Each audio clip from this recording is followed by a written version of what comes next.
अस्सलाम वालेकुम students, myself Mausman we doing doctor of pharmacy. तो स्टूडेंट्स, हम पढ़ रहे थे बायोलॉजी क्लास 10 का chapter number 15 that is inheritance. आज की वीडियो में हम इसका इंट्रोडक्टरी लेक्चर लेंगे और इनहेरिटेंस के बारे में डिस्कस करेंगे कि व्हाट इज़ इनहेरिटेंस, इसके यूनिट्स क्या हैं और ऐसी क्या वजह जो इस चैप्टर को हमने पढ़ना पड़ रहा है। तो इसके बारे में हम बारी बारी इसके स्टेजेस जो हैं वो डिस्कस करते हैं। अगर हम स्टार्ट करते हैं सबसे पहले जेनेटिक्स से, तो हम कहते हैं कि जेनेटिक्स में क्या होता है कि there is study of inheritance in biology is called genetics. अब इस जेनेटिक्स में सबसे जो मेन चीज़ जो होती है उसको हम डिस्कस करते हैं, वो है ट्रेड्स। ट्रेड्स हम कहते हैं करैक्टर्स को, यानी कि वो करैक्टर्स जो कि ट्रांसफ़र होते हैं फ्रॉम पेरेंट्स टू ऑफस्प्रिंग। इन करैक्टर्स को हम बायोलॉजी की लैंग्वेज में हम कहते हैं ट्रेड्स, करैक्टर्स। अब ये ट्रेड्स क्या हो सकते हैं? लाइक हेयर कलर हो सकता है, हाइट हो सकती है, स्किन कलर हो सकता है, लेंथ हो सकती है। मतलब ये चीज़ें जो हम डिस्कस, एबिलिटीज़ हो सकती हैं, या फिर कोई भी डिजीज़, हेरिडिटी डिजीज़ भी हो सकती है। ठीक है, इन ट्रेड्स को हम कहते हैं, इन करैक्टर्स को हम कहते हैं ट्रेड्स। अब हम एक क्वेश्चन आ सकता है कि जो ये करैक्टर्स हैं, ये जो ये ट्रेड्स हैं, ऐसी कौन सी चीज़ है जिसके ज़रिए ये ट्रांसफ़र होती हैं? ठीक है, उसको हम कहते हैं जीन्स। मतलब इन करैक्टर्स के लिए स्पेसिफिक जीन्स होते हैं जो कि ट्रांसफ़र होते हैं फ्रॉम पेरेंट्स टू ऑफस्प्रिंग। अगर जो पेरेंट्स में जीन था आई कलर ब्लैक होने का, तो वो जीन जो है वो जाएगा ऑफस्प्रिंग्स में। वही, और वही जीन जो ब्लैक कलर वाला जीन था पेरेंट में, तो ऑफस्प्रिंग में भी ब्लैक कलर वाला जीन जाएगा। एज अ रिजल्ट क्या होगा, जो ट्रेट होगा वो ब्लैक हो जाएगी, आइज़ का कलर ब्लैक हो जाएगा। तो इस वजह से हम कहते हैं कि जो जेनेटिक्स है उसमें हम स्टडी करते हैं जीन्स को। जीन्स क्या है कि ये हम यूनिट ऑफ इनहेरिटेंस हैं, यानी कि इसका जो मेन फोकस होता है इनहेरिटेंस का, वो होता है जीन्स के ऊपर। ठीक है, अब इस जो जीन्स होते हैं, अगर हम इनकी केमिस्ट्री की बात करें कि जीन्स क्या होते हैं, तो हम कहते हैं कि जीन कंसिस्ट ऑफ डीएनए। अब हमारा फोकस नेक्स्ट तरफ चला जाता है। अगर हम मजीद, मतलब एक चीज़ है उसके, अगर हम डेप्थ में जा रहे हैं ना, तो वो डेप्थ क्या है कि जेनेटिक्स में बाद हम ट्रेड्स के पास गए। ट्रेड्स क्या थे? करैक्टर्स। करैक्टर्स के बाद जीन्स की तरफ मूव किया। जीन्स क्या है? यूनिट ऑफ इनहेरिटेंस, यानी कि जीन्स होंगी तो आपका ट्रेड शो होगा, अगर जीन्स ही नहीं होंगी तो ट्रेड ही नहीं शो होगा। अब ये जीन्स आगे फर्दर किस पर डिपेंड कर रही हैं? तो वो डिपेंड कर रही हैं डीएनए के ऊपर। ठीक है, अब ये डीएनए क्या है कि डीएनए इस हम इसके बारे में की जो वर्किंग है उसमें हम नेक्स्ट वीडियो में स्टडी करते हैं। पहले आपको बताऊंगी डीएनए जो है, जीन्स हम कहते हैं कंसिस्ट ऑफ डीएनए। डीएनए में होती है ट्रांसक्रिप्शन, ट्रांसलेशन, प्रोटीन सिंथेसिस। और जो प्रोटीन सिंथेसाइज होती हैं, अगर तो वो जीन्स के रिलेटेड ही सिंथेसाइज होती हैं। प्रोटीन सिंथेसिस का प्रोसेस जो होता है ये काम आ जाता है ट्रांसक्रिप्शन, ट्रांसलेशन, डीएनए। अब जीन्स के रिलेटेड जो प्रोटीन सिंथेसाइज होनी है वो किसने करनी है? डीएनए ने। तो इसके लिए अगर तो ये प्रोटीन्स ही सिंथेसाइज नहीं होंगी, अगर ये प्रोटीन सिंथेसाइज नहीं होती तो जीन्स ही नहीं बनेंगी, या जीन्स वो अपना ट्रांसमिशन नहीं कर पाएंगे, और जीन्स नहीं होंगी तो ट्रेड्स ही नहीं शो होंगे। तो इस वजह से इस प्रोसेस में अगर हम बात करते हैं तो ट्रेड्स से के लिए इंपॉर्टेंट है जीन्स। जीन्स में होते हैं DNA, gene consist of DNA, और डीएनए के लिए करवानी होती है प्रोटीन सिंथेसिस। तो अगर ये प्रोटीन सिंथेसिस का प्रोसेस हो रहा है तो तभी आपकी जीन्स जो है वो एक्सप्रेस होगी, वरना ये एक्सप्रेस ही नहीं हो पाएंगे। और वर्ड है वो है एलील्स। तो आपको पता होना चाहिए एलील्स क्या होते हैं। ठीक है, एलील्स हम कहते हैं अल्टरनेट फॉर्म ऑफ जीन्स। क्या होगा कि ये एक अगर जीन है ना, ठीक है, मैंने इसमें एग्जांपल ली, फॉर एग्जांपल जीन था, ये ए जीन है, ये ए जीन है, और ये इसका ए जीन है। तो ये जो है ये एलील्स हैं। ठीक है, किसी भी जीन के अल्टरनेट फॉर्म को हम कहते हैं एलील।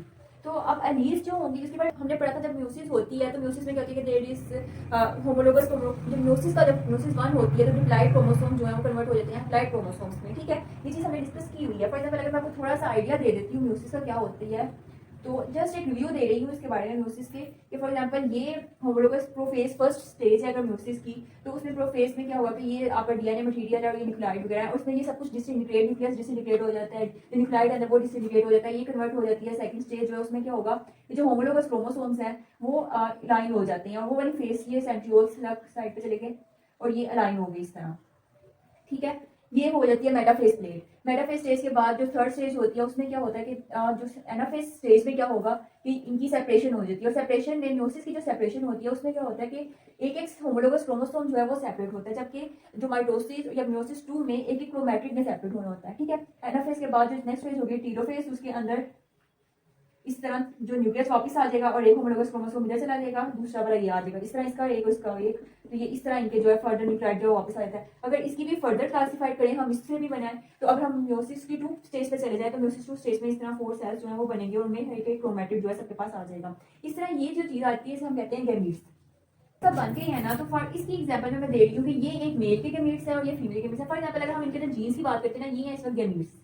ठीक है, अगर हम इनके अंदर जीन्स की बात करते हैं ना, तो हम एक एग्जांपल लेते हैं कि ए जीन जो है वो नॉर्मल पिगमेंटेशन के लिए है, और जो स्मॉल जीन है, स्मॉल ए जो है वो एलील है, वो एल्बिनो केस के लिए है। ठीक है, इसी तरह इधर भी हम ये वाली ही एग्जांपल लेते हैं, ये दोनों आ गए। ठीक है, अब इन्होंने आगे फर्दर जब इनके गैमेट्स बने हैं, इनकी सेपरेशन होनी है, तो कैसे होनी है कि ये ए इस तरह आ जाएगा और ये वाला ए अलग है, तो ये इस तरह आ जाएगा।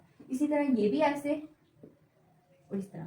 अब नेक्स्ट जब इनके एक्सप्रेशंस होनी है तो एक्सप्रेशंस किस तरह होंगे मतलब ये 1 2 3 4 हैं, तो इनके 4 तरह के हमें फिनोटाइप्स या 4 तरह के हमें एक्सप्रेशंस मिलेंगे। वो कैसे, ये वाला ए जो है अगर ये इस ए के साथ जाके मिलता है, फ्यूजन इसकी होगी तो ये ए बन जाएगा, ठीक है। इस तरह ये वाला केस हो गया, उसके बाद ये वाला ए इस ए के साथ अगर मिलेगा, अब फिर ये वाला ए जो है अगर इस ए के साथ जाकर मिलता है, यानी कि पहले हमने इसको इसके साथ बाइंड किया है, फिर उसके बाद हमने इसको फर्दर इसके साथ बाइंड किया है, इसके साथ फ्यूजन होगी तो ए इस तरह बन जाएगा। इसी तरह ये वाला ए इस ए के साथ अगर फ्यूजन हो रही है तो ये बनेगा, और ये ए लास्ट वाले के साथ होगा तो ये। तो आप देख सकते हो कि अगर पेरेंट्स हैं और उनके अंदर जीन्स जो है वो ए यानी कि उनकी, हालांकि जो बड़ा ए था वो शो कर रहा है नॉर्मल पिगमेंटेशन को, जो छोटा ए है वो अल्बाइनो केस को शो कर रहा है, लेकिन अल्बाइनो केस जो होता है वो रिसेसिव होता है। इसी तरह आपको डोमिनेंट और रिसेसिव जो रिलेशन है उसके बारे में पता चल जाएगा, डोमिनेंट और रिसेसिव। ये रिलेशन कैसे होता है कि इस रिलेशन में अगर दो एलील्स हैं, यानी कि एक जीन है, तो उस जीन में जो एलील जिसके डोमिनेंट ट्रेट होती है उसको हम कहते हैं कि ये डोमिनेंट रिलेशन है, और जो ट्रेट जो अपना एक्सप्रेस नहीं कर पाती उसे हम कहते हैं रिसेसिव है। हालांकि इस पेरेंट के अंदर डोमिनेंट एक बड़ा ए भी है छोटा भी है, मतलब डोमिनेंट भी और स्मॉल रिसेसिव भी है, लेकिन इसमें जो ट्रेट होगी वो डोमिनेंट होगी बड़े ए वाली, और छोटा ए वाला जो है वो रिसेसिव केस आ जाएगा।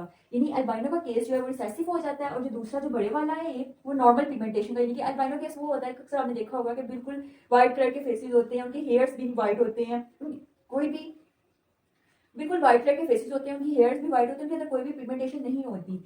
तो ये इस केस को कहते हैं अल्बाइनो केस, ठीक है। लेकिन अगर किसी इंडिविजुअल के अंदर ए जीन है तो जो बड़ा जीन है वो ए जो शो कर रहा है कि इसके अंदर एटलीस्ट पिगमेंटेशन होगी, और वो डोमिनेंट रिलेशन है, और जो ए स्मॉल ए है वो रिसेसिव हो जाता है। इनके अगर किसी ट्रेड के अंदर दो ट्रेड्स हैं, फॉर एग्जाम्पल अगर हम कहते हैं ना किसी आइज का कलर ब्लैक है और उसके अंदर उसके जो पेरेंट्स थे उनमें ब्लैक और ब्राउन दोनों है, तो ब्लैक कलर ज्यादा डोमिनेंट होता है।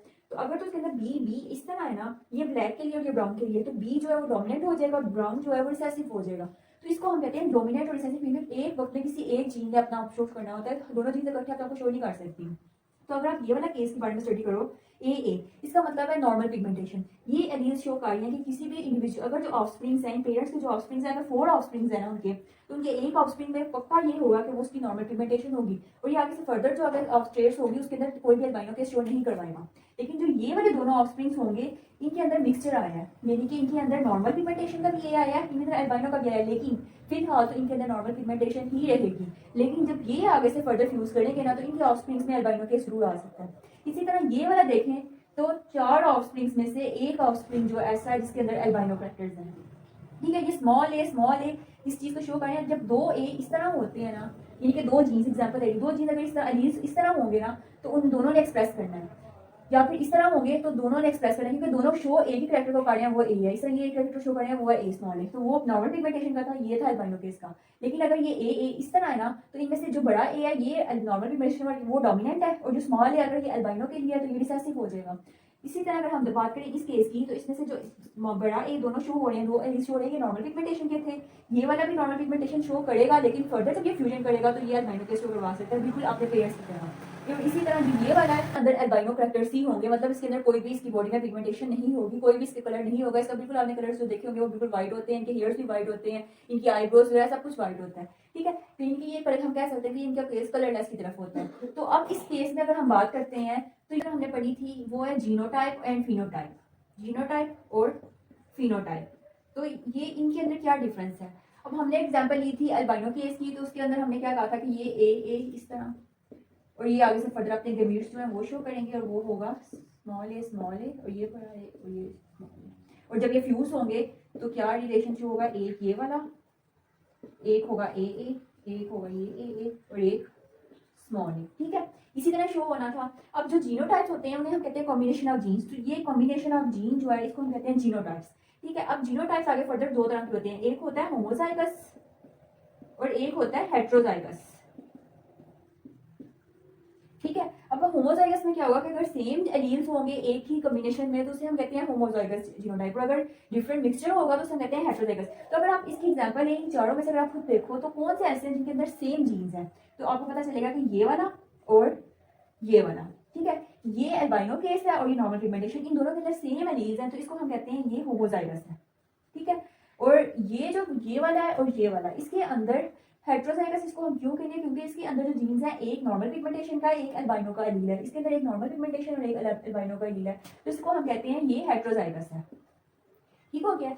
ये डिफरेंस है जीनोटाइप का। अब अगर इनका एक्सप्रेशन यानी कि इस जीन ये तो आ गया, जीनोटाइप हो गया, लेकिन अब जो इंडिविजुअल होगा इसका मतलब ये नॉर्मल इंडिविजुअल है, इसके अंदर पिगमेंटेशन होगी, तो इस एक्सप्रेशन होगी उसकी ट्रेड्स की, इस एक्सप्रेशन को हम कहते हैं फिनोटाइप। ठीक है, अगर कोई ये वाला अगर इसी ए की बात करें तो यानी कि एल्बाइनो केस है, तो एल्बाइनो केस में मतलब उसकी ट्रेड्स एक्सप्रेस हो गई हैं, उसके अंदर कोई भी पिगमेंटेशन नहीं रही, वो एक कलरलेस जो इंडिविजुअल है वो होगा, तो उसको एक्सप्रेशन तो हो गई उसकी ट्रेड्स की, इसको हम कहते हैं फिनोटाइप। ठीक है, इसी कॉम्बिनेशन को हम कहेंगे जीनोटाइप, और उस कॉम्बिनेशन को एक्सप्रेस करना यानी कि जो उसकी ट्रेड्स थी वो एक्सप्रेस हो गई। फॉर एग्जाम्पल किसी का कलर जो है वो स्किन कलर है वो एक्सप्रेस हो गया, किसी के आई कलर जो है वो एक्सप्रेस हो गया, हाइट एक्सप्रेस हो गई है, ये ट्रेड्स एक्सप्रेस हो गई हैं, तो इनको हम कहते हैं फिनोटाइप्स। ठीक है स्टूडेंट्स, ये था आज का हमारा लेक्चर जिसमें हमने इनहेरिटेंस के बारे में डिस्कस किया कि व्हाट इज इनहेरिटेंस, इसके यूनिट्स क्या है, इसके यूनिट्स को हम कहते हैं unit of inheritance is genes. ठीक है, और जीन्स किससे मिलकर बनी होती हैं, डीएनए से। लेकिन क्या होती है डीएनए का इंटरनल स्ट्रक्चर जो है उसके हम नेक्स्ट वीडियो जो है उसके लिए डिस्कस करेंगे। इस वक्त हमने जो जनरल हमने टॉपिक्स हमको देख लिया है, लाइक जीनोटाइप्स क्या होते हैं, फिनोटाइप्स क्या होते हैं, ट्रेड्स क्या होती हैं, एलील्स क्या होती हैं, इनके अंदर क्या डिफरेंसेस आ रहे हैं, इसके बारे में हम स्टडी कर सकते हैं। और इसमें इनहेरिटेंस में कैसे पेरेंट्स से ऑफस्प्रिंग्स जो है वो बन रहे हैं, या फिर एक एग्जांपल थी एल्बाइनो केस की कि ये एल्बाइनो केस किस तरह बन रहा है, तो इसके बारे में हमने आज डिस्कस किया है। होप्स तो आपको समझ आ गया होगा। Thank you very much.